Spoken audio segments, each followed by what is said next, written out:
Sometimes the loneliness of living alone in the mountains feels like a blessing until your only companion starts keeping secrets from you. For 70-year-old Silas McCrae, his half-wolf dog Bristle was all the family he had left in the Wind River Range.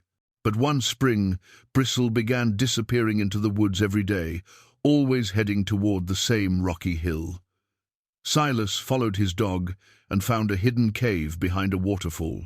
Inside was an old frontier cache with furs, rifles, and gold dust, but what shocked him was a yellowed letter addressed in his father's handwriting. The cave had belonged to his father's old trapping crew. Someone had left behind more than supplies. They had buried a secret about Silas's family and the mother he never knew. What truth had been waiting 50 years for him to find? Before we jump back in, tell us where you're tuning in from, and if this story touches you, make sure you're subscribed, because tomorrow I've saved something extra special for you. Silas McCrae had been living in the Wind River Range for 23 years, and in all that time he'd never once regretted the decision to leave civilization behind. His cabin sat tucked into a grove of ancient pines, sheltered from the worst of the mountain winds by a natural ridge of granite that rose like a protective wall behind his modest home. The structure itself was solid, thick logs, chinked with moss and clay, a stone chimney that drew clean, and windows positioned to catch the morning sun while staying hidden from any wandering eyes that might venture this far into the wilderness. At 70, Silas moved with the careful economy of a man who understood his body's limitations but refused to surrender to them. His hair had gone silver-white years ago, hanging past his shoulders when he didn't tie it back for work. Deep lines mapped his weathered face, each one earned through decades of squinting into sun and snow, wind and rain. His hands, gnarled from arthritis but still capable, bore the permanent stains of a life lived outdoors, soil under the nails, calluses thick as leather, scars from 1,000 small accidents with knives and axes, and the sharp edges of mountain living. The morning routine never varied: rise before dawn, stoke the fire, put coffee on to boil in the old tin pot that had belonged to his grandfather. While the coffee heated, he'd step outside to check the weather, breathing in the thin air that still made his chest work a little harder than it used to. Then came the inventory woodpile, water barrel, the small garden plot where he coaxed potatoes and turnips from the rocky soil. Everything had to be maintained, repaired, anticipated. Up here, neglect could kill you as surely as a grizzly bear. Bristle had been part of this routine for 8 years now. The dog was a magnificent creature, standing nearly 3 feet at the shoulder, with the thick coat and pointed ears of his wolf heritage and the loyal temperament of his domestic side. Silas had found him as a pup, half-starved and motherless, caught in a leg trap some careless hunter had abandoned. The decision to keep him hadn't been difficult. Loneliness was a patient predator in these mountains, and even the most self-sufficient man needed something alive to talk to. The dog had repaid that kindness tenfold.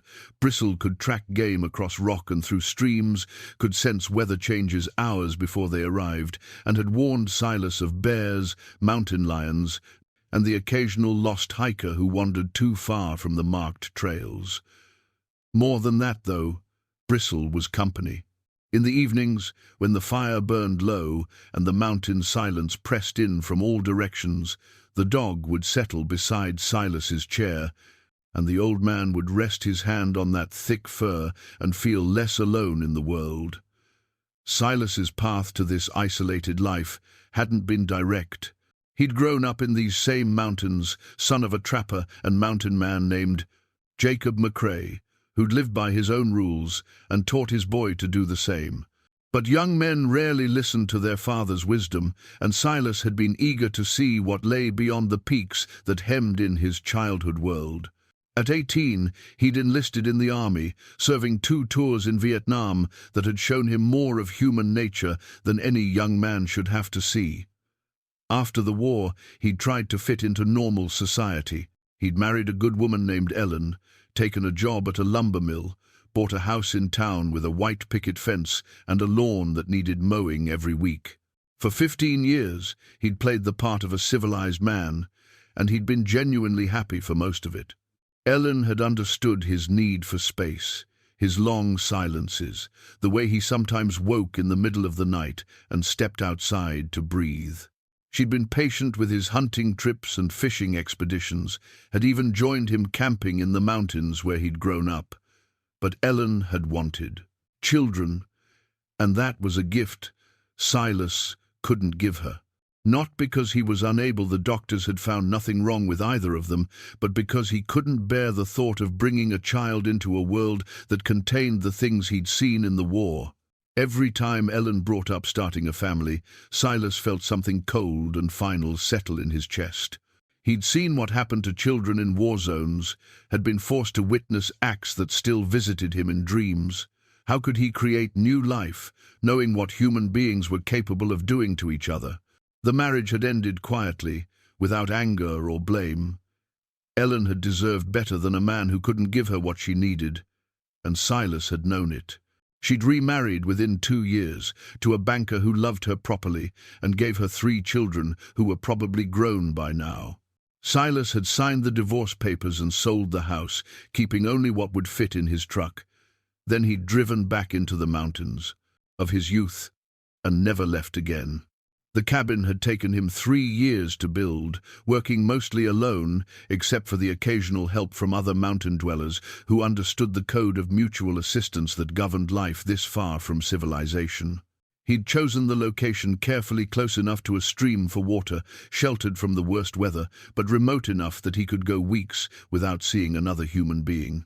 The nearest town, Bear Creek, lay 15 miles down a barely maintained dirt road that became impassable in winter. That suited Silas fine. He kept a radio for emergencies and made supply runs twice a year, but otherwise, the world beyond his mountain could have disappeared for all he cared. His father, Jacob, had died the winter before Silas returned to the mountains, taking with him a lifetime of stories about the old days when trappers and mountain men had been the only white inhabitants of this vast wilderness. Jacob had been part of a generation that lived by different rules. Men who measured wealth in furs and knowledge in survival skills, who could read weather in cloud formations and find their way by stars. Silas regretted not listening more carefully to those stories when he'd had the chance. What haunted him most was how little he knew about his own mother. Jacob had rarely spoken of her, saying only that she died when Silas was born and that talking about her brought too much pain. Silas had a single photograph, a woman with dark hair and kind eyes, holding a baby he assumed was himself. No name, no stories, no sense of where she'd come from or what kind of person she'd been. It was as if half his history had been deliberately erased.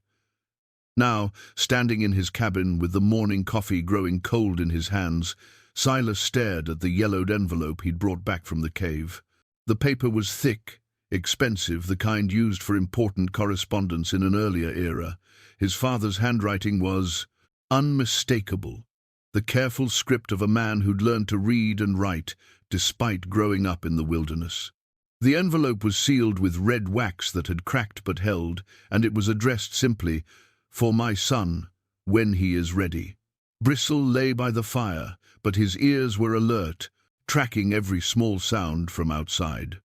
The dog had been agitated since their return from the cave, pacing and whining in a way that was completely unlike his normal calm demeanor. It was as if he sensed that something fundamental had changed, that the discovery in the cave had shifted the careful balance of their isolated world. The cave itself had been a marvel. Hidden behind a curtain of falling water that muffled sound and concealed the entrance from casual observation, it had clearly been used as a cache by someone who understood the value of discretion. The supplies inside were old but well-preserved fur pelts wrapped in oiled canvas, rifles cleaned and greased against rust, bags of gold dust, and silver coins from an era when such currency actually held meaning. Everything had been arranged with military precision, labeled and inventoried in the same careful handwriting that adorned the envelope. But it was more than a treasure cache. It was a glimpse into a world Silas had never known existed, a secret history that had been waiting decades for him to discover it. The dates on the inventory sheets went back 45 years, to a time when Silas had been a young man fighting in a foreign war, while his father had apparently been involved in something far more complex than simple trapping and hunting. The letter seemed to pulse in his hands, demanding attention while simultaneously warning him that some knowledge couldn't be unknown once learned. Silas had spent his adult life accepting that the past was fixed, unchangeable, something to be endured rather than questioned. But now, he held the possibility that everything he thought he knew about his family, his father, and himself might be incomplete or even false. Outside, the wind picked up, sending pine needles skittering across the cabin's roof with a sound like distant rain. Winter would be here soon, bringing the long months of isolation when the snow made travel impossible and the nearest human contact lay buried under 15-foot drifts. If he was going to act on this discovery, it would have to be soon. Bristle raised his head and looked directly at Silas, those intelligent yellow eyes seeming to ask a question. The dog had led him to the cave for a reason, had broken years of predictable behavior to guide him toward this moment. Whatever instinct or inherited memory had driven that behavior, it suggested that the truth contained in the letter was something that needed to be known, regardless of the consequences. Silas set down his coffee cup and walked to the window that faced west, toward the peaks where his father had spent most of his adult life. Somewhere out there lay answers to questions he'd carried for 70 years. The letter in his hands was either the key to understanding his own history or the first step toward destroying the carefully constructed peace he'd built in these mountains. He turned back toward the fire, where Bristle waited with the infinite patience of a creature who understood that some decisions couldn't be rushed. The envelope felt heavier than paper had any right to feel, weighted with the accumulated silence of decades. Whatever truth his father had left for him, it was time to learn whether some secrets were worth keeping. Silas sat in his father's old chair, the one piece of furniture he'd brought from Jacob's cabin after the old man died. The leather was worn smooth in places, cracked in others, but it still held his father's shape somehow, still smelled faintly of pipe tobacco and mountain air. The letter lay on the small table beside him, untouched for 3 hours, while he wrestled with the decision to open it. Bristle had given up watching him and dozed by the fire, but even in sleep the dog's ears twitched at every sound. The afternoon light was failing, painting the cabin's interior in shades of gold and amber that would soon give way to the deep purple of mountain twilight. If he was going to do this, it needed to be now, before his courage failed him entirely. The wax seal broke with a sound like a small bone snapping. Inside, he found 3 items that made his breath catch in his throat. The first was a letter written in his father's careful hand, the ink faded but still legible. The second was a photograph he'd never seen before, a group of men in frontier clothing, posed in front of what looked like the very cave he'd discovered that morning. The third was a small leather pouch that clinked when he picked it up. Silas held the photograph closer to the firelight. 6 men, all armed, all wearing the practical clothing of trappers and mountain men.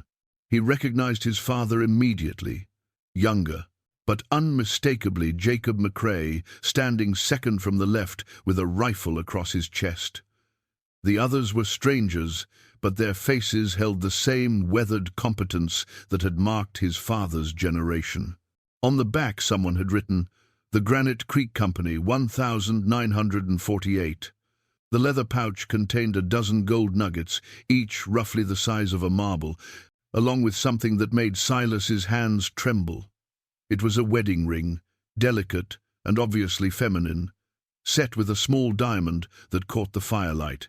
Wrapped around the ring was a thin strip of paper with a single word written in fading ink, Maria, his mother's name. After 70 years of not knowing, it was that simple, Maria. With hands that weren't quite steady, Silas unfolded his father's letter and began to read. "Son, if you're reading this, then Bristle found his way to the cave like I always hoped he would. That dog's got more wolf in him than most folks realize, and wolves remember things across generations that men forget. I trained him to know the scent of that place, to lead you there when the time was right. I should have told you about your mother when you were growing up, but I was a coward. Some truths are harder to carry than others, and I thought I was protecting you from pain I couldn't fix. Now I see I was wrong. A man has a right to know where he comes from, even if the story isn't what he hoped for. Your mother wasn't who I told you she was. Maria Santos wasn't my wife, she was my partner. Not in marriage, but in work. The kind of work that decent people don't talk about in polite company. We were smugglers, son, all of us in the Granite Creek Company. We moved gold, silver, sometimes people across borders that government said we couldn't cross. This was different times, when a man with the right skills could make his own rules if he was willing to live outside the law. We had routes through these mountains that no federal marshal knew about, caches like the Sage, one you found scattered across 3 states. Maria was the best of us. She could track like an Apache, shoot like Annie Oakley, and had a mind for planning that kept us all alive more times than I can count. She was also the most beautiful woman I ever saw, with eyes like dark honey, and a laugh that could warm you clear through on the coldest night. We weren't lovers at first. The company didn't allow that kind of complication. But over time, working so close together, sharing dangers and victories, it became something neither of us could fight. We tried to keep it secret, but secrets don't last long among men who depend on each other for survival. When Maria told me she was carrying our child, everything changed. The company had rules about family, about the liability that women and children represented to our operations. Some of the men wanted her gone, sent away somewhere safe until the baby was born, and then permanently separated from our group. They said it was for her own good, for the good of everyone. I fought them on it, but I was outnumbered. The vote was 4-2, and in the company, majority ruled. Maria would have to leave, and if she wouldn't go willingly, they'd make her disappear permanently. These weren't men you crossed lightly, son. They'd all killed before, and they wouldn't hesitate to kill again if they thought their survival depended on it. So Maria and I ran. We took what gold we could carry and headed deeper into the mountains, to places even the company didn't know about. We found a hidden valley where we thought we could wait out the winter, have our baby, and figure out what to do next. But the company found us anyway. They always were good trackers. The fight lasted most of a night. Maria was 8 months along by then, heavy with you but still deadly with a rifle. We held them off until dawn, but we both knew it was only a matter of time. They had us surrounded and we were running low on ammunition. That's when Maria made the choice that saved your life and cost her own. She told me to take you and run when she gave the signal, said she'd hold them off long enough for us to get clear, then follow when she could. I knew she was lying. We both knew she wasn't coming after us. But there wasn't time to argue, and there wasn't another choice. You were born that morning, in a cave about 5 miles from where they cornered us. Maria delivered you herself, cut the cord with her skinning knife, and wrapped you in her own coat. Then she kissed you once, kissed me, and told me to make sure you grew up knowing right from wrong. The signal was 3 gunshots close together. When I heard them, I ran like she told me to. I ran with you in my arms, and I didn't stop running until I was sure we were clear. By the time I circled back, it was too late. The company was gone, and so was Maria. I found her body 2 days later, after I'd gotten you to safety with a family in Bear Creek. She'd taken 3 of them with her before they got her. Even outnumbered and wounded, she'd made them pay for what they did. I buried her in that hidden valley, marked the grave with stones arranged in a pattern she'd taught me from her Apache grandmother. Then I took you and left those mountains for good. Started over somewhere new, raised you as best I could, and never looked back. The company disbanded after that. Some of the surviving members moved on to other ventures. Others just disappeared into the wilderness. I heard rumors over the years that they'd all met bad ends, that the law finally caught up with them, that they'd killed each other over the remaining gold. I don't know what's true and what's wishful thinking. What I do know is that you deserved better than a father who was too much of a coward to tell you the truth. Your mother died a hero, son. She died protecting you and making sure you'd have a chance at a life cleaner than the one she and I had chosen. I hope that means something to you. The gold in this cache is yours by right. It's what's left of everything Maria and I accumulated during our years with the company. There's enough there to change your life if you want it to, or to stay hidden forever if you prefer things the way they are. But there's one more thing you need to know. Maria had family, a sister who might still be alive, cousins, maybe even nieces and nephews you've never met. She came from a place called Santos Valley, down in New Mexico.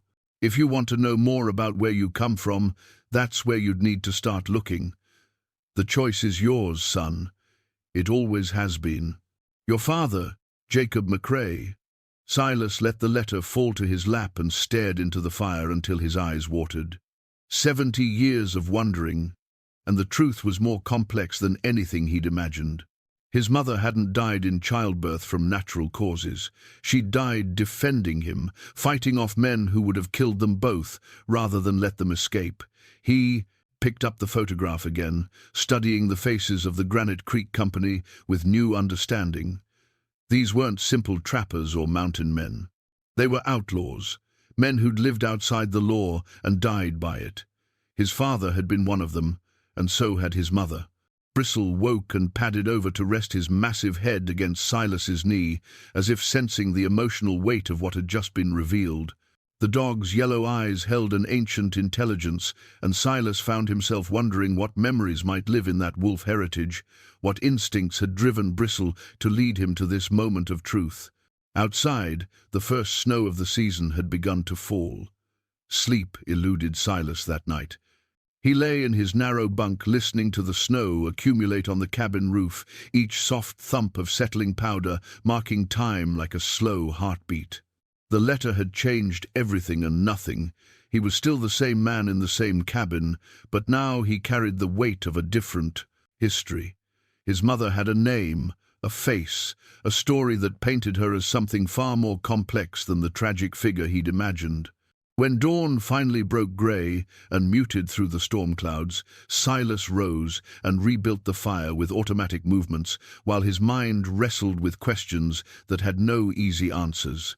The photograph lay on the kitchen table where he'd left it, the 6 members of the Granite Creek Company staring out from their frozen moment in 1948. He studied each face again, trying to read their characters in the set of their jaws and the directness of their gazes. Bristle had spent the night by the door, alert and restless in a way that had become increasingly common since their discovery of the cave. Now he stood and whined softly, nosing at the latch as if he wanted to return to that hidden place behind the waterfall.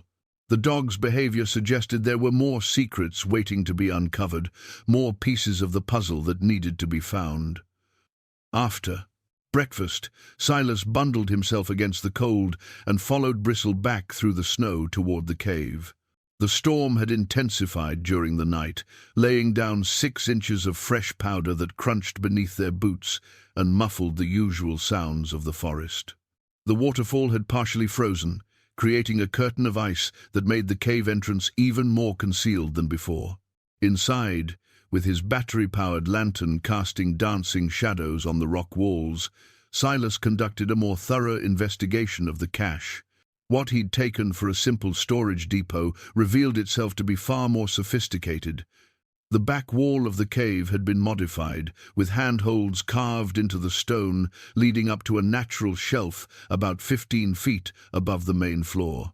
On that shelf, wrapped in multiple layers of oiled canvas, he found additional items that his father's letter hadn't mentioned. The first was a detailed map of the Southwestern Territories, hand-drawn with meticulous accuracy. Routes were marked in different colored inks, with symbols that obviously meant something to the people who'd used them. Supply caches were indicated by small X marks, safe houses by circles, and what appeared to be law enforcement presence by triangular warnings. It was the kind of intelligence network that would have taken years to develop and maintain.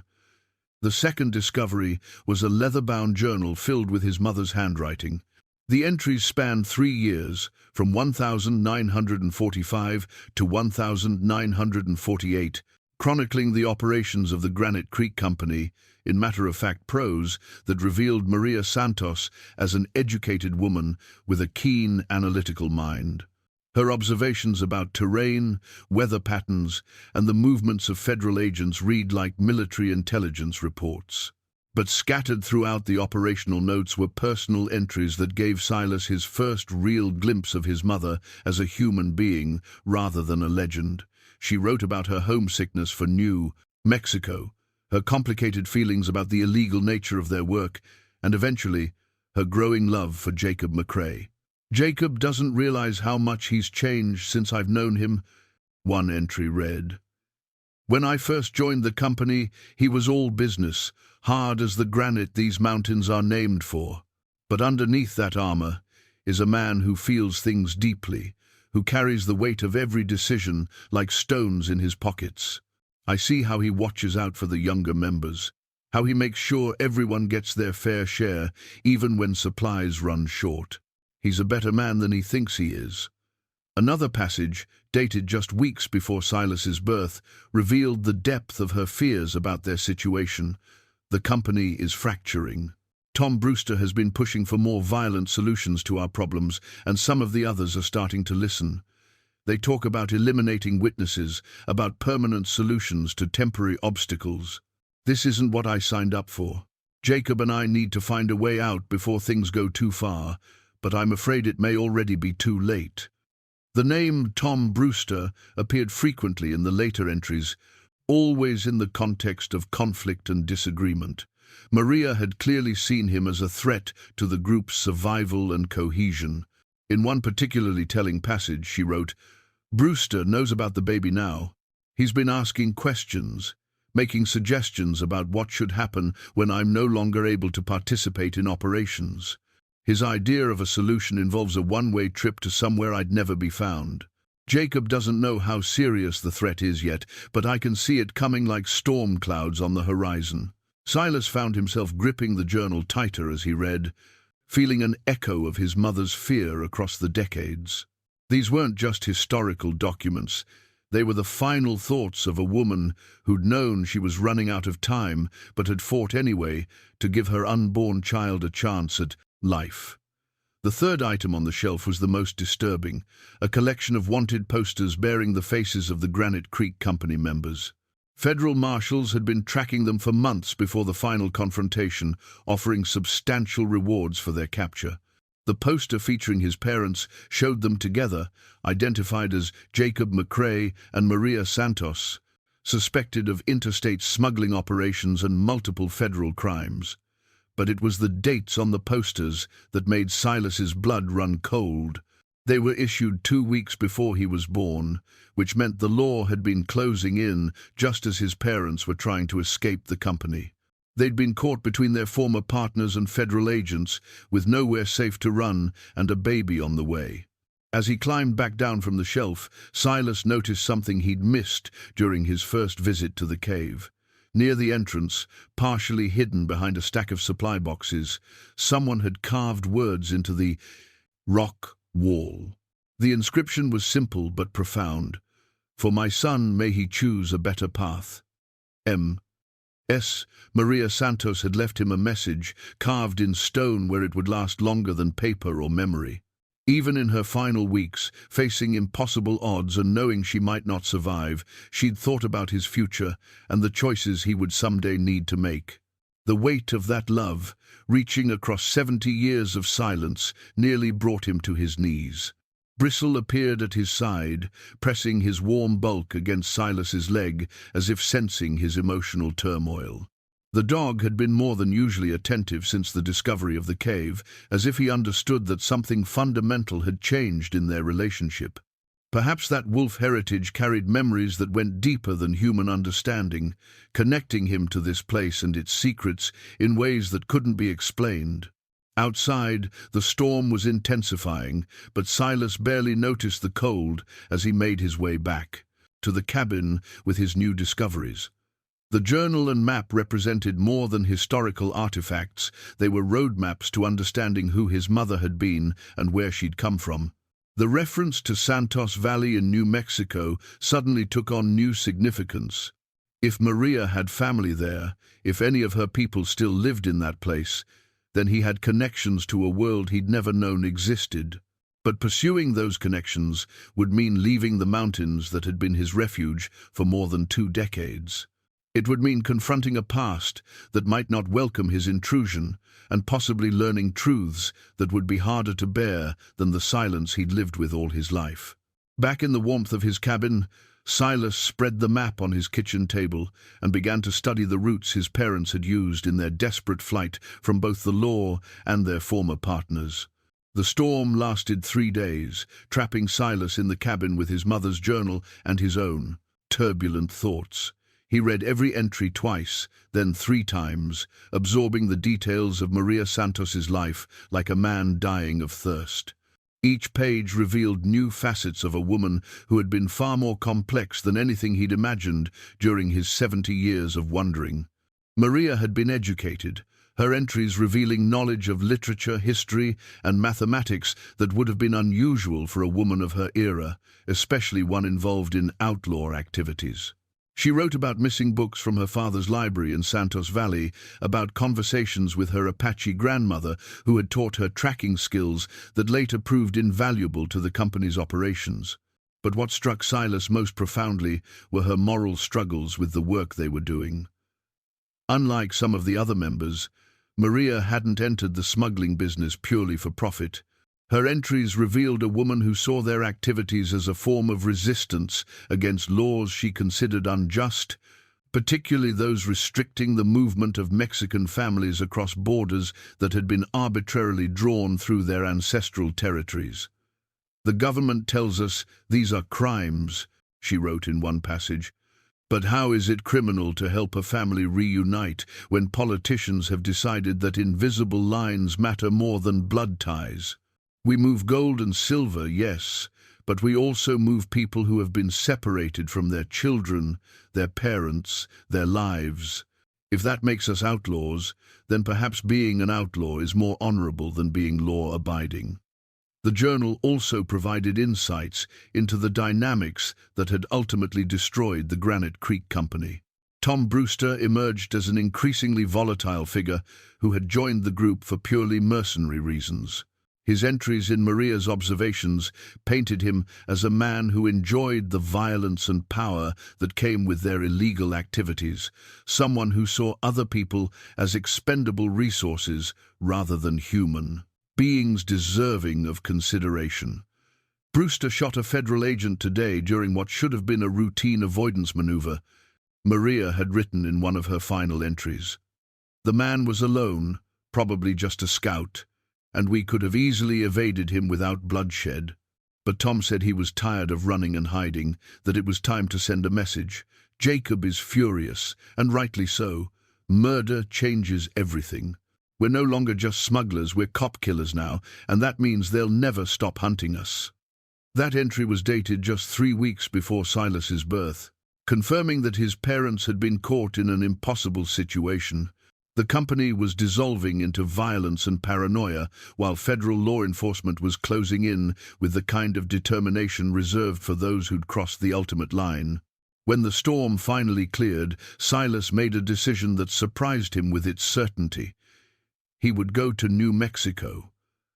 The journal contained enough clues about Santos Valley's location to guide him there, and Maria's references to family suggested there might still be people alive who remembered her. At 70, he was probably too old for such a journey, but the alternative, living with incomplete knowledge for whatever years remained to him, felt like a betrayal of the courage his mother had shown in her final days. The practical challenges were substantial. His truck was reliable enough for mountain roads, but a 1,000-mile journey to the southwest would test both the vehicle and his own physical limitations. More problematically, he'd been off the grid for so long that he wasn't sure his identification documents were still valid. The world beyond the mountains had changed dramatically during his decades of self-imposed exile, and navigating modern bureaucracy might prove more challenging than surviving in the wilderness. But Bristle had solved one problem by creating another. The dog's increasingly restless behavior suggested he sensed something that Silas couldn't perceive. On the morning after the storm cleared, Bristle had led him not toward the cave, but in the opposite direction, following a game trail that wound deeper into the mountains than Silas had ever explored.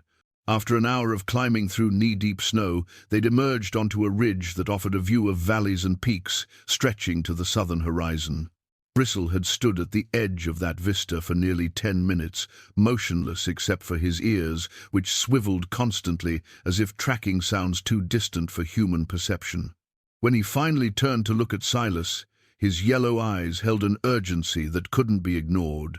Whatever instinct or inherited memory was driving the dog's behavior, it was pointing them toward a specific destination.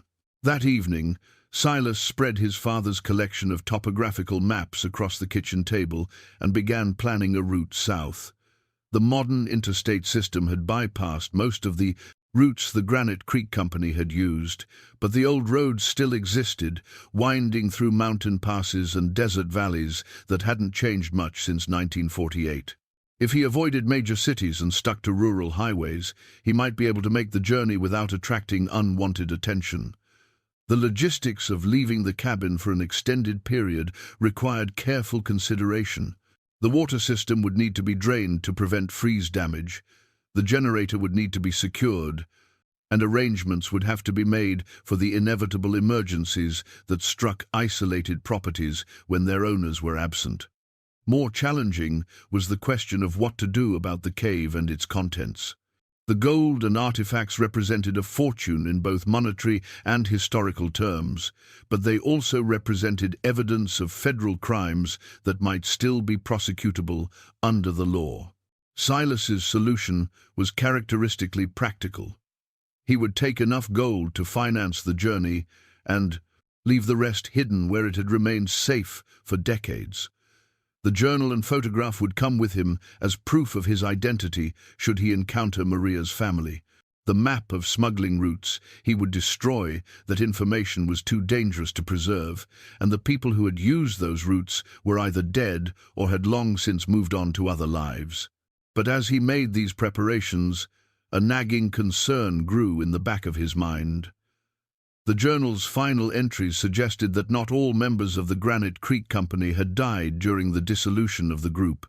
If Tom Brewster or any of the others had survived, they might still be alive, might still remember the location of the cache, might still consider it their property despite the decades that had passed. Worse, Maria's family in Santos Valley might not welcome an unexpected visitor claiming to be the son of a woman who had died under violent circumstances. Her departure from New Mexico to join an outlaw band would have brought shame to her family, and her subsequent death might have been something they preferred to forget rather than remember.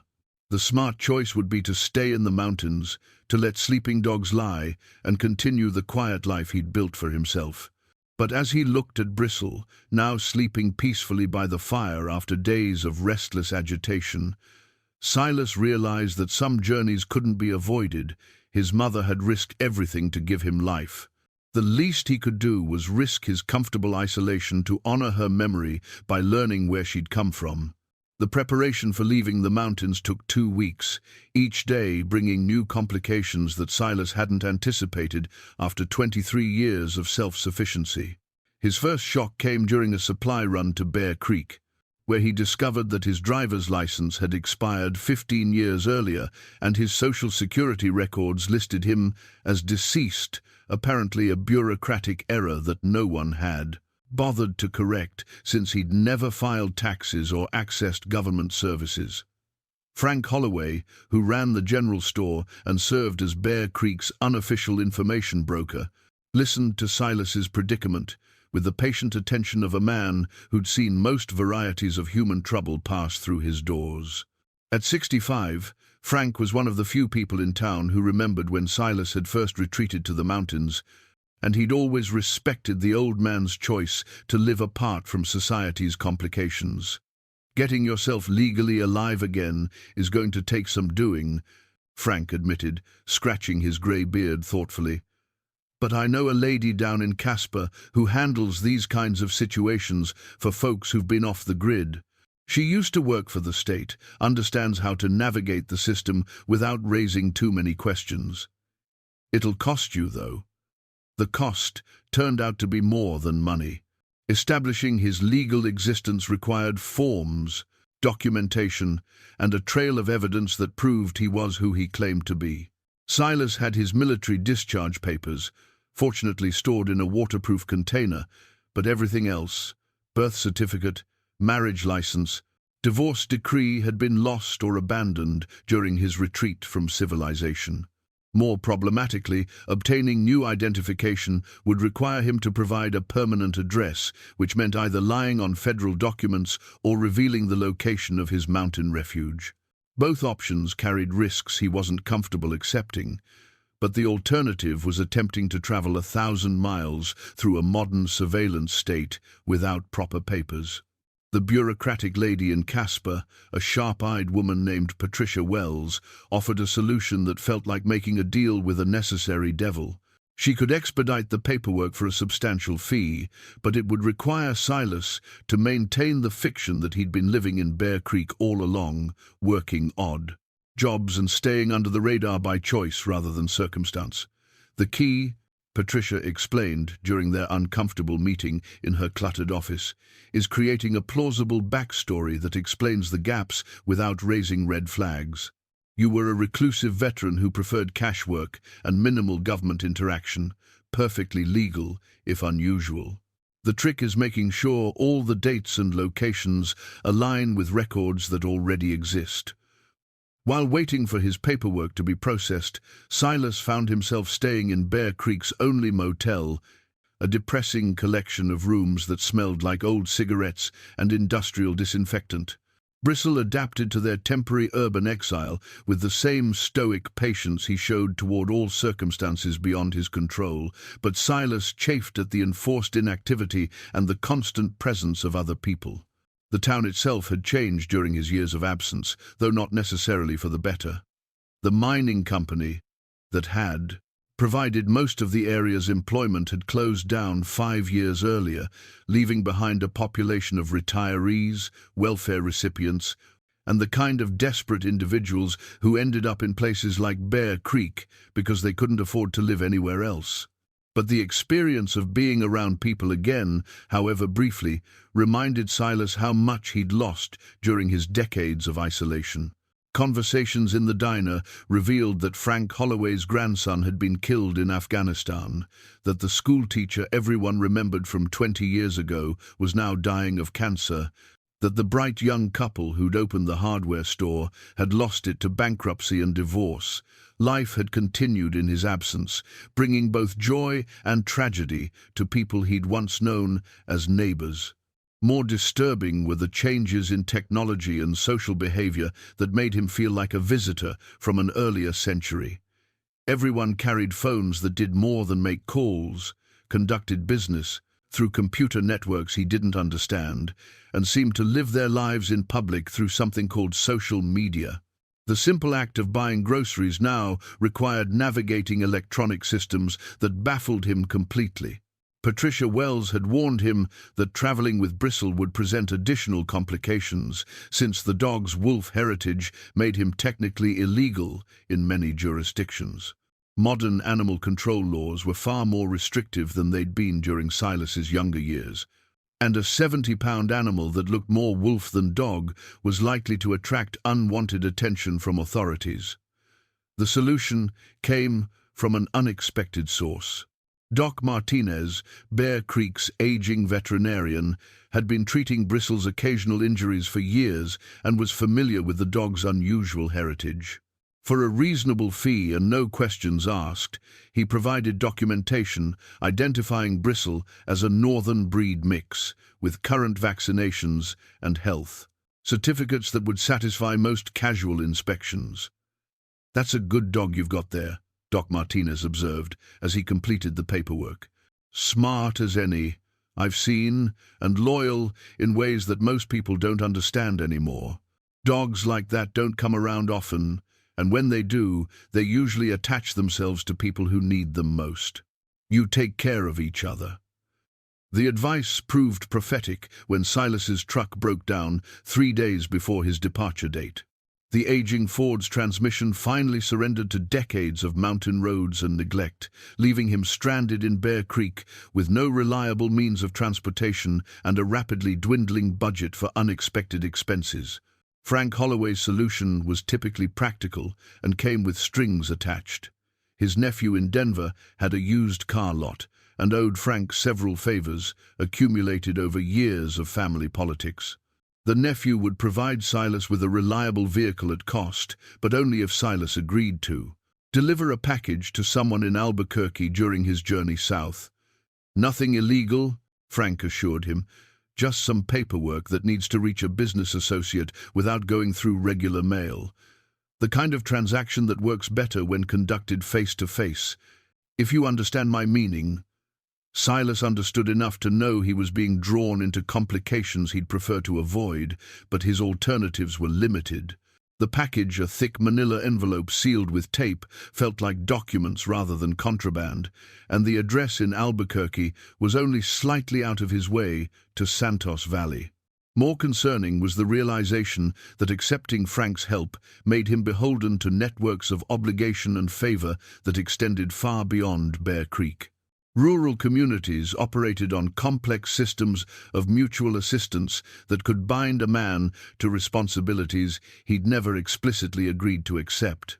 By taking Frank's help, Silas was acknowledging that he might someday be expected to return comparable assistance, regardless of his desire to remain uninvolved in other people's business. But with his new identification documents finally approved and a dependable vehicle arranged, the practical obstacles to his journey were mostly resolved. Patricia Wells had done her work thoroughly, providing him with a driver's license, social security card, and even a credit history that would pass casual scrutiny. The fiction of his life in Bear Creek was now officially documented, creating a legal existence that felt strangely inauthentic despite being technically accurate. The night before his departure, Silas sat in his motel room, reading his mother's journal one final time, trying to memorize details that might prove important when he reached Santos Valley. The journey south began at dawn on a crystalline October morning, with Bristle riding shotgun in Frank's nephew's carefully selected replacement vehicle, a 10-year-old Chevy pickup with enough miles to be affordable but not enough to be unreliable. The truck had 4-wheel drive, decent gas mileage, and the kind of anonymous appearance that wouldn't attract attention in either rural areas or city traffic.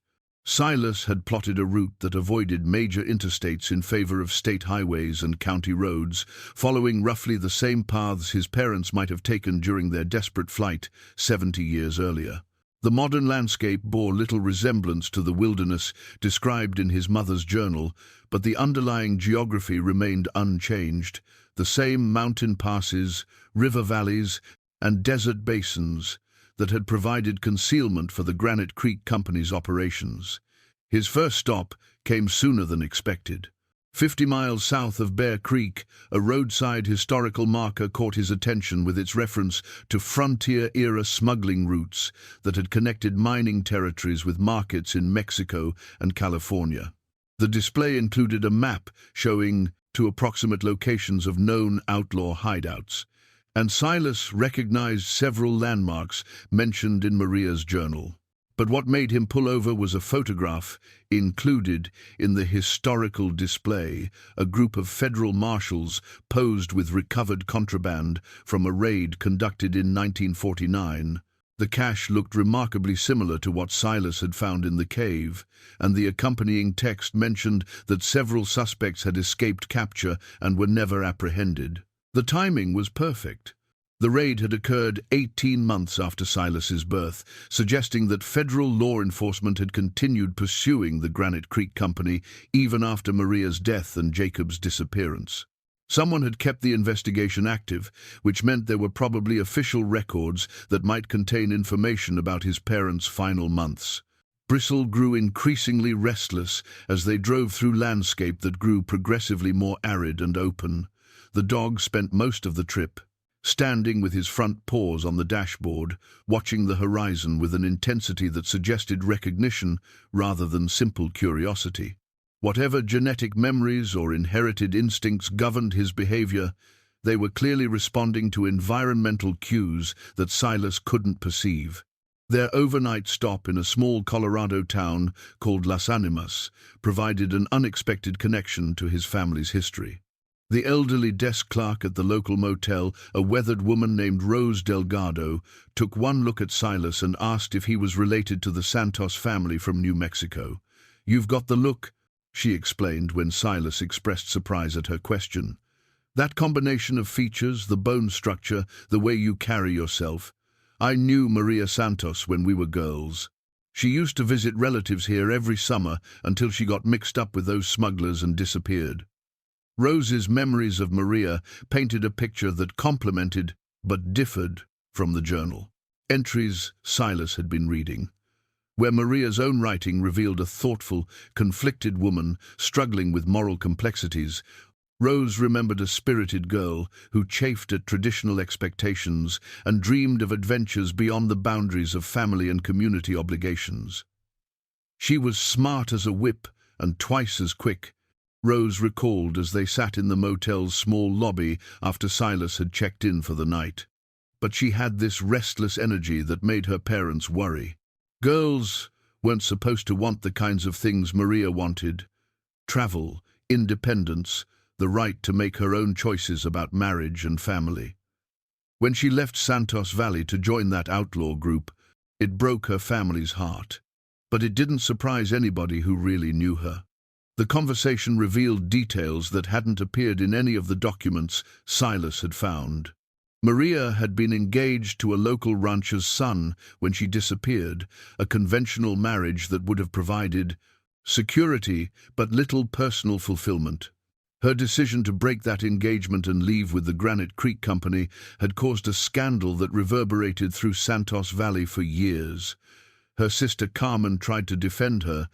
Rose continued, said Maria had every right to choose her own path, even if other people didn't understand it. But their father, he was a proud man, very traditional. He said Maria was dead to him the day she left. Wouldn't let anyone mention her name in his house ever again. This information created new anxieties about Silas's planned arrival in Santos Valley. If Maria's family had disowned her, they might not welcome her son's sudden appearance 7 decades later. Worse, his resemblance to Maria might reopen old wounds that the family preferred to keep closed. But Rose had more encouraging news as well. Carmen Santos had married and raised a large family in Santos Valley, and several of her children and grandchildren still lived in the area. Unlike their grandfather, they had always been curious about their lost aunt and might be more receptive to contact from her son. Carmen's oldest granddaughter runs the local historical society now, Rose informed him. Elena Vasquez. She's been collecting stories about the old days, trying to preserve the history before all the old-timers die off. She's asked me about Maria more than once, wanting to know what I remembered. The name gave Silas a specific person to contact when he reached Santos Valley, someone who might be genuinely interested in learning about Maria's fate rather than defensive about family shame. It also suggested that his mother's story hadn't been completely erased from local memory, despite her father's attempt to make her persona non grata. That night, alone in the generic motel room with Bristle sprawled across the foot of the bed, Silas reread the sections of Maria's journal that dealt with her family background. Her writing revealed deep love for her, the sister Carmen, and genuine grief about the pain her choices would cause her parents. But it also showed unwavering conviction that traditional roles would have destroyed something essential in her nature. "I cannot be the woman they want me to be," Maria had written shortly before joining the company. "That woman would be safe, respectable, and miserable. I would rather live dangerously and authentically than safely and falsely." Carmen understands this, even if she cannot follow the same path. Perhaps someday she will forgive me for choosing freedom over family expectations. The passage suggested that Maria had hoped to maintain some connection with her family despite her unconventional choices. Her death had prevented any possibility of reconciliation, but it also meant that her family had never learned the full truth about her final years or the courage she'd shown in protecting her son. As Silas drifted towards sleep, he found himself wondering whether his journey would provide closure or merely open old wounds that had finally begun to heal. The closer he got to Santos Valley, the more complex his mission became. He was no longer simply seeking information about his mother's background. He was carrying news of her death to people who might prefer their memories unmarked by additional tragedy. But Bristle's increasingly alert behavior suggested that something significant awaited them at the end of their journey, something that went beyond simple family reunion or historical curiosity. The dog's wolf heritage seemed to be responding to stimuli that transcended ordinary understanding, guiding them toward a destination that felt more like destiny than choice. Santos Valley revealed itself gradually as Silas descended from the high desert plateaus of northern New Mexico, first as a distant smudge of green in an otherwise brown landscape, then as a genuine oasis of cottonwoods and irrigated fields nestled between red rock mesas. The approach matched his mother's journal descriptions perfectly, confirming that he'd found the right destination despite decades of change and modernization. The town itself was smaller than he'd expected, perhaps 2,000 residents clustered around a traditional plaza that had probably looked much the same when Maria Santos was a girl. Adobe buildings with thick walls and small windows lined streets that followed the Spanish colonial grid pattern, while newer construction sprawled outward in the characteristic randomness of 20th century development. Silas found the historical society in a converted Victorian mansion that seemed oddly out of place among the southwestern architecture. Elena Vasquez turned out to be a woman in her 40s, with the kind of steady competence that made her seem both approachable and formidable. When Silas introduced himself and explained his connection to Maria Santos, her reaction was immediate and intense. "My God," she whispered, studying his face with the focused attention of someone comparing it to a mental photograph. "You have her eyes. And her hands, I've seen pictures where she's holding things, and you hold yourself exactly the same way." Elena's office was filled with carefully organized boxes of documents, photographs, and artifacts from Santos Valley's past. She moved through the collection with practiced efficiency, pulling out materials related to the Santos family, while explaining her long-standing interest in Maria's story. "Your mother was something of a local legend," Elena explained, as she arranged photographs on her desk.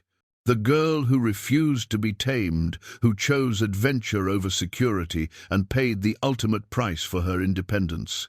Some people remember her as a cautionary tale about what happens when women step outside traditional roles.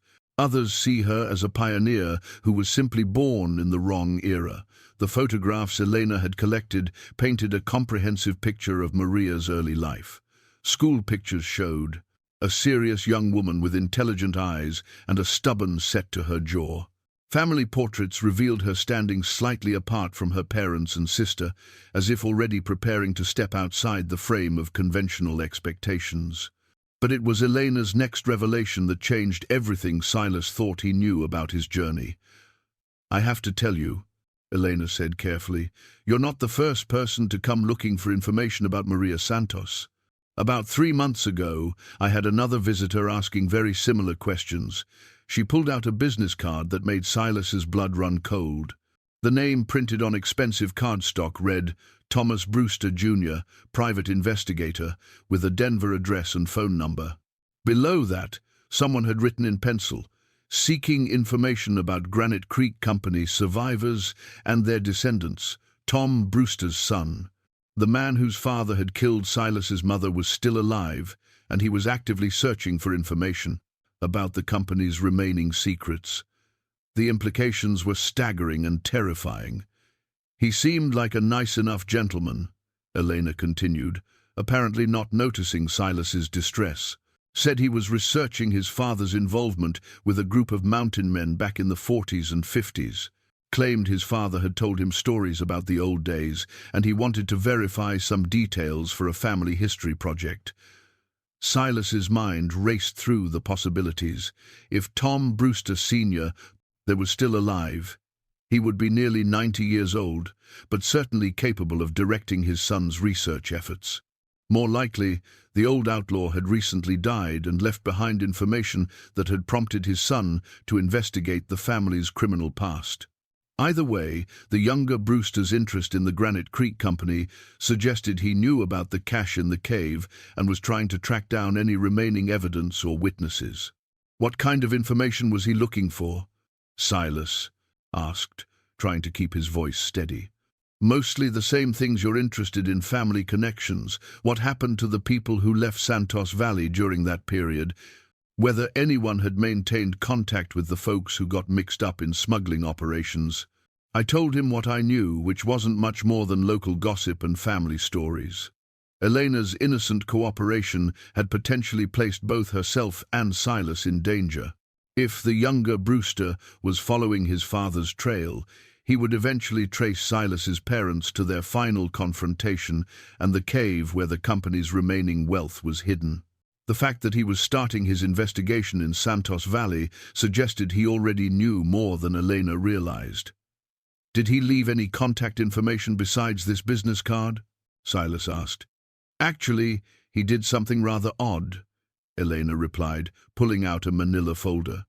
He left a sealed envelope and asked me to give it to anyone else who came, looking for information about Maria Santos or the other people who left the valley during that time.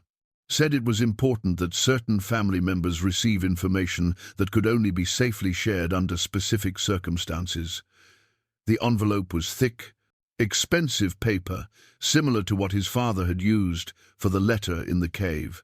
Silas's name was written on the outside in the same careful script that had appeared on the business card, suggesting that Thomas Brewster Jr. had been expecting his arrival in Santos Valley. Inside, he found a letter that sent chills down his spine. "Mr. McCrae," it began, "if you are reading this, then my research has been successful and you have followed the same trail that led me to Santos Valley. I believe we have much to discuss regarding our father's shared history and certain unfinished business that has remained dormant for 70 years. My father, Thomas Brewster Sr., died 6 months ago at the age of 89. Among his effects, I found detailed records of the Granite Creek Company's operations, including maps, financial ledgers, and correspondence that shed new light on the events of 1948. These documents reveal information about your parents' final months that contradict certain assumptions you may have formed based on incomplete evidence. Specifically, my father maintained that Jacob McCrae and Maria Santos were not innocent victims of company dissolution, but active participants in a conspiracy to steal the group's accumulated wealth and eliminate anyone who might oppose their plan. According to his account, your parents initiated the violence that led to the company's destruction, and your mother's death was the result of her own betrayal rather than heroic self-sacrifice. I understand these accusations are serious and potentially distressing. However, I believe both our families deserve to know the complete truth about what happened during those final weeks in 1948. More importantly, there are practical matters to resolve regarding property that belongs legally to the surviving descendants of company members. I will be staying at the Desert Rose Motel in Santos Valley for the next week, hoping to arrange a meeting that will be beneficial to both our interests. The alternative to voluntary cooperation may prove less pleasant for all concerned. Respectfully, Thomas Brewster Jr. The letter's cordial tone couldn't disguise its underlying threat.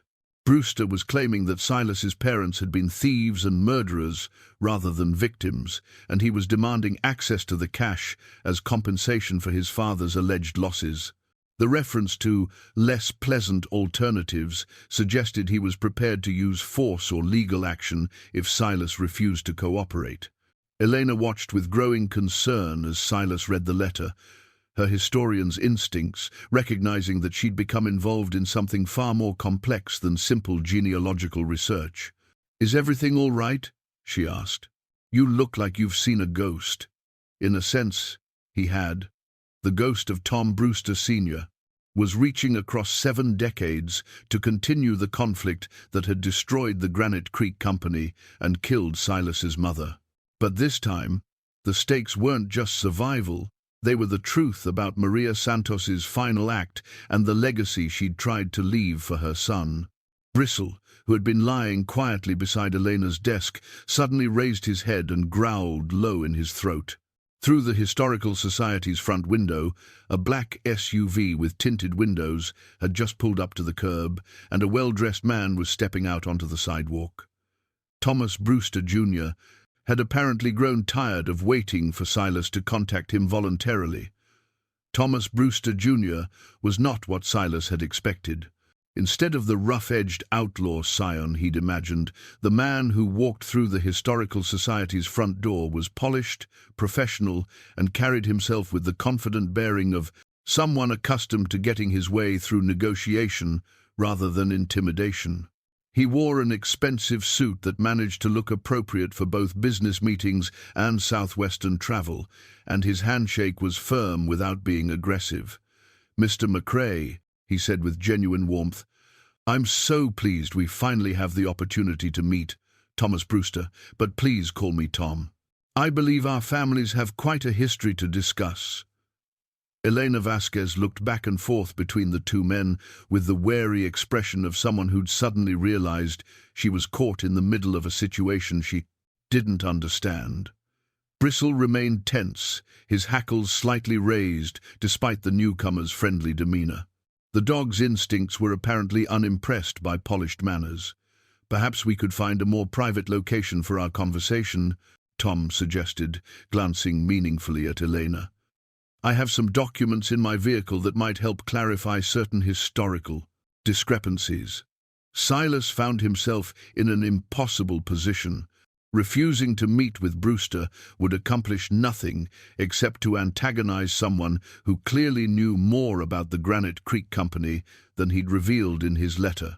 But agreeing to a private meeting meant isolating himself with a man whose father had murdered his mother, regardless of how civilized the son appeared to be. "Actually," Elena interrupted, "why don't we use the conference room here? I'd be happy to provide some privacy while staying available if either of you needs anything." Her suggestion was diplomatic and practical, offering a compromise that provided both privacy and security. More importantly, it kept their conversation on neutral ground with a witness nearby. Tom considered the proposal for a moment, then nodded agreeably. "That sounds perfect. I appreciate your hospitality, Miss Vasquez." The Historical Society's conference room was a small space dominated by a rectangular table surrounded by mismatched chairs. Elena retreated to her office but left the door open, providing the illusion of privacy while maintaining a clear line of sight to the proceedings. Bristle positioned himself in the doorway, effectively blocking any quick exit while keeping both men under observation. Tom began by spreading documents across the conference table with the methodical precision of a lawyer presenting evidence. The papers included photocopies of what appeared to be original Granite Creek Company, records, financial ledgers, operational reports, and correspondence that provided an insider's view of the organization's final months. "My father kept meticulous records," Tom explained, as he organized the materials. "Perhaps too meticulous for a man involved in illegal activities, but his attention to detail has proven invaluable for understanding what really happened in 1948. The documents painted a picture that was more complex than anything Silas had gleaned from his mother's journal. According to Brewster Sr.'s records, the Granite Creek Company had been facing serious internal conflicts for months before the final confrontation. Federal pressure was increasing, profits were declining, and several members were advocating for either disbanding the organization or transitioning to more violent criminal activities. "Your parents weren't innocent victims," Tom said, his tone remaining conversational despite the inflammatory nature of his words. According to my father's account, they were planning to disappear with a substantial portion of the company's accumulated wealth. The pregnancy provided perfect cover for their exit strategy. Who would suspect a couple planning to start a family of elaborate theft? Silas studied the documents Tom was displaying, looking for evidence that would support or contradict these accusations. The paperwork appeared authentic, complete with dates, signatures, and details that would have been difficult to fabricate, but authenticity didn't necessarily mean accuracy, and he knew that Thomas Brewster Sr. would have had every reason to create a record that justified his own actions. My father claimed that Jacob McCrae and Maria Santos initiated the violence that destroyed the company, Tom continued. When confronted about the missing gold, they chose to fight rather than negotiate. The other members were forced to defend themselves and their legitimate property rights. That's not what I read in my mother's journal, Silas replied carefully. Her account suggests your father was the one pushing for violent solutions to the company's problems. Tom's smile didn't waver, but something shifted in his eyes that reminded Silas uncomfortably of a predator evaluating prey. Journals can be edited, Mr. McCrae. People tend to present themselves favorably when writing for posterity, but financial records are harder to falsify, and the numbers don't lie. He produced a ledger that showed systematic withdrawals of gold and cash from company accounts during the weeks leading up to the final confrontation. The withdrawals were authorized by signatures that appeared to match those on other documents bearing Jacob McCrae's name. Your father was embezzling from his partners, Tom stated flatly. Small amounts at first, then increasingly large sums as he prepared for his disappearance with your mother. When the other members discovered what was happening, they demanded an accounting. That's when the shooting started. Silas felt the ground shifting beneath his understanding of his parents' story. If Tom's documents were genuine, then Jacob McCrae had been stealing from the company, and Maria's pregnancy had provided convenient motivation for their planned escape. The heroic narrative of his mother's final sacrifice would be replaced by a sordid tale of greed and betrayal. But something about Tom's presentation bothered him. The man was too prepared, too confident, too eager to share information that painted Silas's parents in the worst possible light. More troubling was the way he kept returning to the subject of the missing wealth, suggesting that his interest in historical accuracy was secondary to recovering what he considered stolen property. Assuming your version of events is correct, Silas said, what exactly do you want from me? My parents are dead, and anything they might have stolen would have disappeared 70 years ago.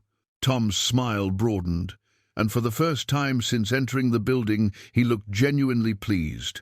That's where you're wrong, Mr. McCrae. The wealth didn't disappear, it was hidden.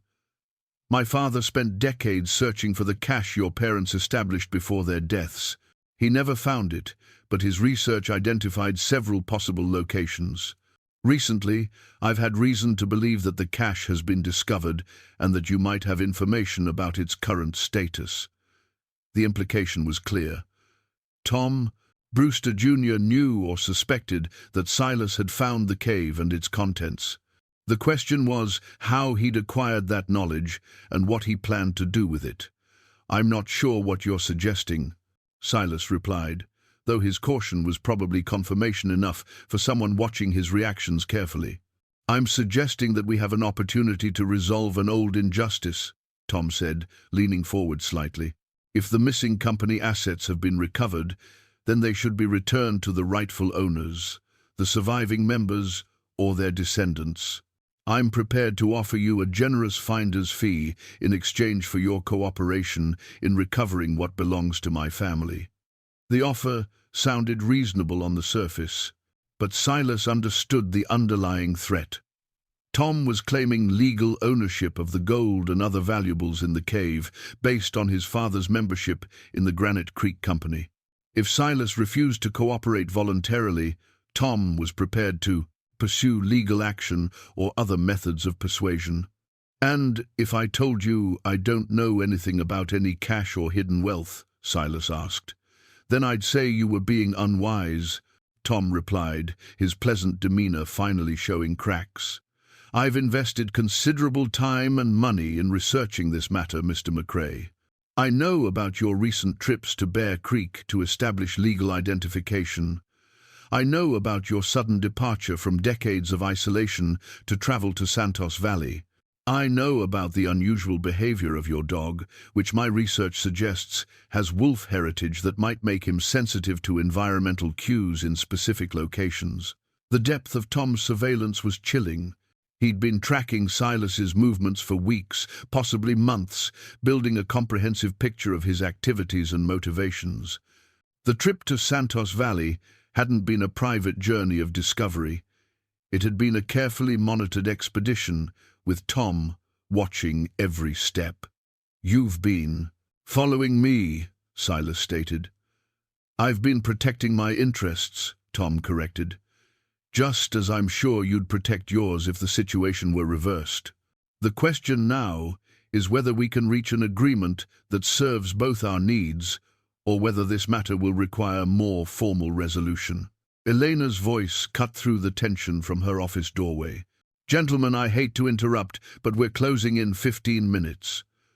Her intervention provided a welcome break in what had become an increasingly uncomfortable conversation. Tom gathered his documents with practiced efficiency, but his movements suggested he considered the meeting far from concluded. Perhaps we could continue this discussion over dinner, he suggested. I'm staying at the Desert Rose Motel, as mentioned in my letter. There's a restaurant there that serves excellent regional cuisine. I need time to consider what you've shown me, Silas replied. Of course, but don't take too much time, Mr. McCrae. Opportunities for mutually beneficial cooperation have a tendency to expire when left unresolved too long. As Tom headed for the door, he paused to address Elena directly. Thank you for your hospitality, Miss Vasquez. I hope our business here won't cause any disruption to your valuable work preserving local history. The comment was polite, but carried an undertone of warning that made Elena visibly uncomfortable. After Tom left, she locked the front door and turned to face Silas with obvious concern. I don't think that man is really interested in family history, she said quietly, and I'm starting to worry that I've gotten you involved in something dangerous. That evening, Silas sat in his truck in the parking lot of the Desert Rose Motel, watching Tom Brewster's black SUV through the windshield while wrestling with decisions that could determine whether he lived to see another sunrise. Bristle lay across the passenger seat, alert but calm, his breathing steady despite the tension radiating from his human companion. The documents Tom had shown him that afternoon had shaken Silas's understanding of his parents' story, but something about the man's presentation continued to bother him. The evidence was too convenient, too perfectly organized to support a narrative that painted Jacob McCrae and Maria Santos as thieves and murderers. More troubling was Tom's obvious knowledge of Silas's recent activities, suggesting surveillance that went far beyond casual investigation. Elena Vasquez had provided additional context during their conversation after Tom's departure. Her research into Santos Valley's history had uncovered references to Thomas Brewster Sr. that painted him as a violent, unstable individual who'd been suspected of multiple murders even before joining the Granite Creek Company. Local law enforcement records from the 1942nd contained witness statements describing him as someone who enjoyed killing and was increasingly difficult for his partners to control. If what you've told me about your mother's journal is accurate, Elena had said, then her version of events makes much more sense than his son's claims. Your parents were probably trying to escape a situation that was becoming too dangerous to survive. But Elena's support didn't solve Silas's immediate problem. Tom Brewster Jr. clearly knew about the cave and its contents, and he was prepared to use force if negotiation failed. The polite facade he'd maintained during their meeting would disappear quickly if Silas continued to deny knowledge of the missing wealth. Silas had considered simply leaving Santos Valley immediately, but Tom's surveillance capabilities made escape unlikely. The man had tracked him from Wyoming to New Mexico and probably had resources that would allow him to follow wherever Silas might flee. Running would only delay the inevitable confrontation while sacrificing any advantage that might come from choosing the time and place of their final meeting. The alternative was to meet Tom's demands and lead him to the cave, hoping that access to the gold would satisfy his claims and end his pursuit. But that strategy assumed Tom would honor his agreement once he had what he wanted, an assumption that seemed increasingly naive given the man's obvious capacity for deception and manipulation. A third option had occurred to Silas during his hours of planning, but it carried risks that might prove worse than cooperation or flight. If Tom's documents were forgeries designed to support a false narrative about the Granite Creek Company's dissolution, then exposing that deception might undermine his legal claims to the hidden wealth. But proving forgery would require access to original records that might no longer exist, and the process could take months or years to resolve through proper legal channels. As if summoned by Silas's thoughts, Tom emerged from his motel room and walked directly toward the truck. He moved with the confident stride of a man who'd already won his argument and was simply collecting his prize. Bristle growled low in his throat, but Silas placed a restraining hand on the dog's neck. "Good evening, Mr. McCrae," Tom said as he approached the driver's side window. "I was hoping you'd decided to accept my dinner invitation." "I've been thinking about what you showed me today," Silas replied. "Some of it doesn't add up." Tom's smile tightened slightly, but his tone remained conversational. "I understand your reluctance to accept unflattering information about your parents. Family legends are powerful things, and the truth can be disappointing when it conflicts with what we'd prefer to believe." "It's not about preference," Silas said. "It's about inconsistencies in your evidence. The dates on some of your father's records don't match what I found in my mother's journal, and the handwriting on the financial documents looks too consistent for papers that were supposedly created over several months." For the first time since their initial meeting, Tom's pleasant demeanor showed genuine cracks. His jaw tightened, and his eyes took on the predatory focus that Silas had glimpsed earlier. "You're making a serious mistake, Mr. McCrae. I've been more than generous in offering you a partnership in recovering what belongs to me. That generosity has limits." "What belongs to you?" Silas asked. "Even if your father's version of events were true, which I doubt, any claim he might have had to company assets would have expired decades ago. You have no legal standing to demand anything." Tom stepped closer to the truck, his hand moving inside his jacket in a gesture that was probably meant to be intimidating. But Silas had seen real violence in Vietnam, and he recognized the difference between genuine threat and theatrical posturing. Legal standing can be complicated when the original ownership involves criminal activity, Tom said, but physical possession is usually much simpler to establish. "I know you found the cash, McCrae. I know you've been to the cave. And I know that you're going to take me there, either voluntarily or under circumstances that will be much less pleasant for both of us." The pretense of negotiation was finally over. Tom Brewster, Jr.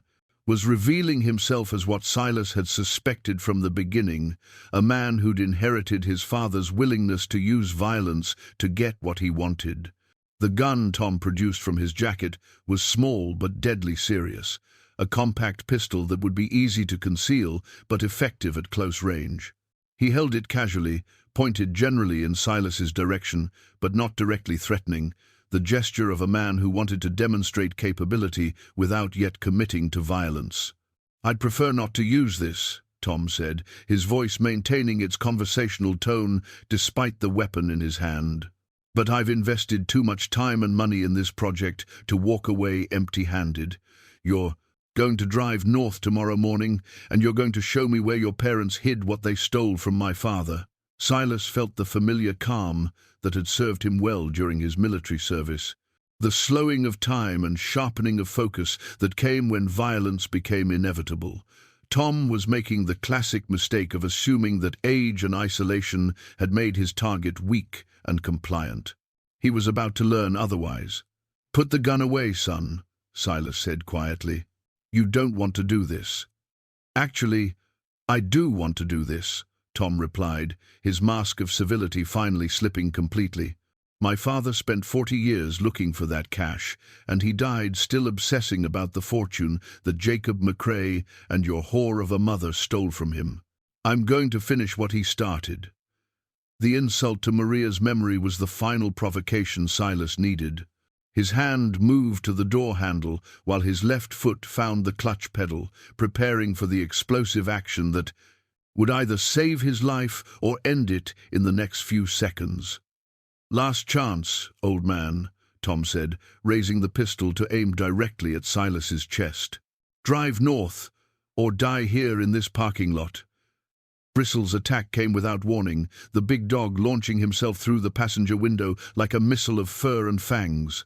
Tom had made the fatal error of focusing entirely on Silas while forgetting about the 100-pound predator watching from the truck's cab. The gun went off as Bristle struck Tom's gun arm, the bullet shattering the truck's side mirror instead of finding human target. Silas was moving before Tom hit the ground, rolling out of the driver's side door, while the man struggled with Bristle's weight and the burning pain of teeth crushing the bones in his wrist. The gun had fallen during the impact, skittering across the asphalt and coming to rest near the rear tire of Tom's SUV. "Call him off," Tom screamed, trying to protect his throat from Bristle's snapping jaws, while using his uninjured hand to beat ineffectively at the dog's massive head. "Call him off." "Bristle, enough," Silas commanded, and the dog immediately released his grip and stepped back, though he remained poised to attack again if Tom made any threatening moves. Tom rolled onto his side, clutching his mangled wrist while blood soaked through his expensive shirt sleeve. His face was pale with shock and pain, but his eyes still burned with the fanatical intensity that had driven him to threaten an old man in a motel parking lot. "This isn't over," he gasped.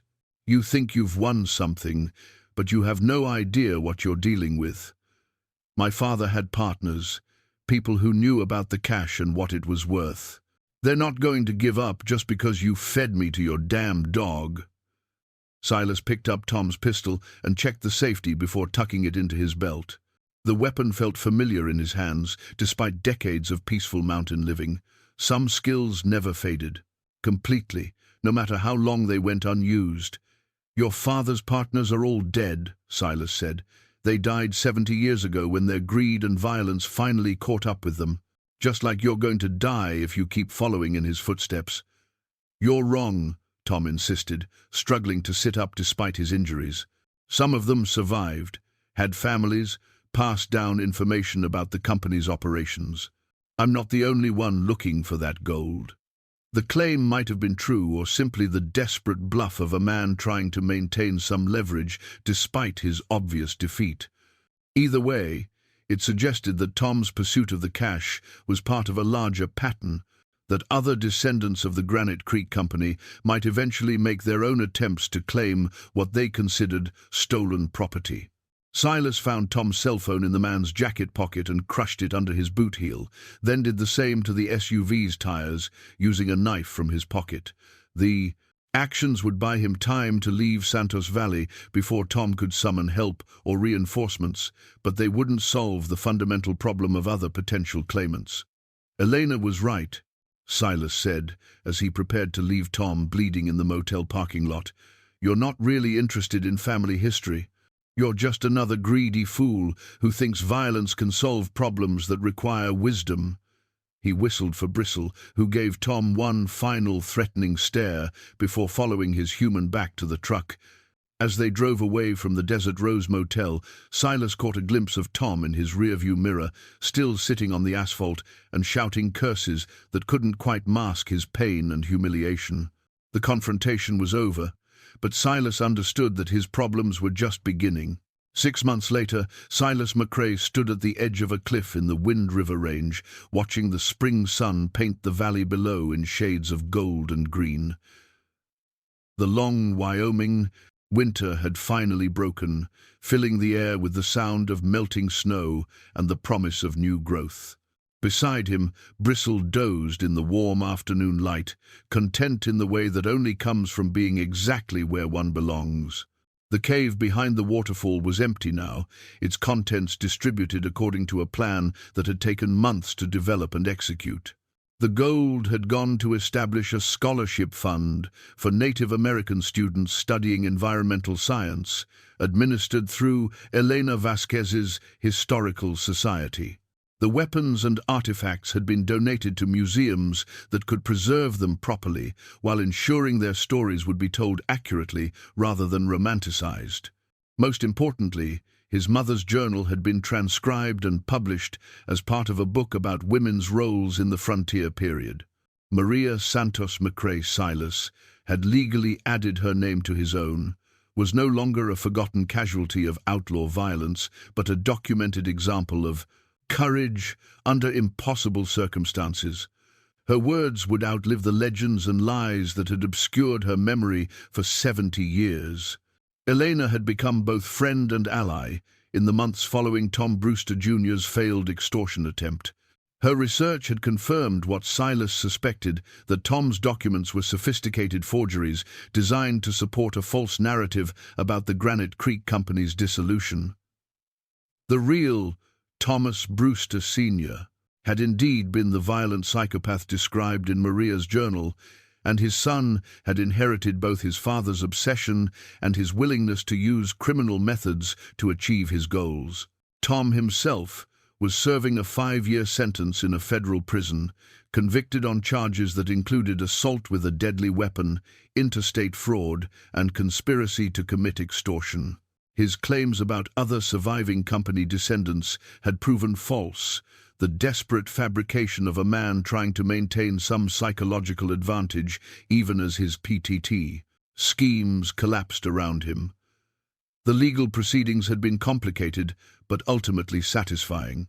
Silas's military record and Patricia Wells's carefully constructed documentation had established his legitimacy as Jacob McCrae's heir, while Elena's historical research had proven his parents' innocence of Tom's accusations. More importantly, the process had connected him with distant cousins in the Santos family, who welcomed him warmly once they understood who he was and how he'd found them. Carmen Santos's granddaughter had indeed been curious about her lost aunt, and the reunion had provided closure that none of them had expected to find. Maria's nephew, now in his 60s, remembered stories his mother had told about the spirited young woman who'd chosen adventure over security. Her great-nieces and great-nephews embraced Silas as the living link to family history they'd thought was permanently lost. But perhaps the most meaningful discovery had come through Elena's connections with tribal historians in New Mexico. Maria's Apache grandmother had been a repository of traditional knowledge about the land and its secrets, and her influence on Maria had been far greater than anyone realized. The routes the Granite Creek Company had used for their smuggling operations had originally been sacred pathways, traveled by indigenous peoples for centuries before white settlers arrived to exploit and commercialize them. That knowledge explained Bristle's behavior during their journey south and his uncanny ability to locate the hidden cave. His wolf heritage carried genetic memories of those ancient trails, instincts that had guided him to places his human companion needed to find. The connection between past and present ran deeper than simple family history. It touched on relationships between land, memory, and belonging that transcended individual human lives. Silas had returned to his mountain cabin with new understanding of his place in the world. The solitude he'd sought for decades remained precious, but it was no longer the isolation of a man running from painful truths.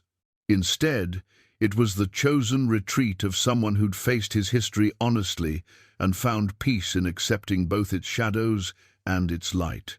His daily routines hadn't changed dramatically.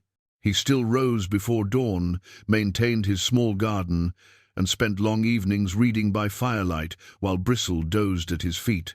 But now, those quiet moments carried the weight of connection rather than separation. He wasn't alone in the world. He was the inheritor of courage that had been passed down through generations, the keeper of stories that deserved to be preserved and honored. The package Frank Holloway had asked him to deliver in Albuquerque had turned out to be adoption papers for a family trying to reunite with children separated by bureaucratic complications. The favor had connected Silas to a network of people who quietly helped others navigate systems that were often more hindrance than help to those who needed assistance most. He'd found himself becoming part of that network, using his newfound legal identity to occasionally assist others who faced similar challenges. Age and experience had taught him that some forms of isolation were necessary for survival, while others were simply cowardice dressed up as preference. The mountains would always be his home, but they no longer needed to be his entire world. He'd learned the difference between solitude and loneliness, between necessary distance and willful disconnection. As the sun settled toward the western peaks, Silas pulled his mother's wedding ring from his pocket and held it up to catch the fading light.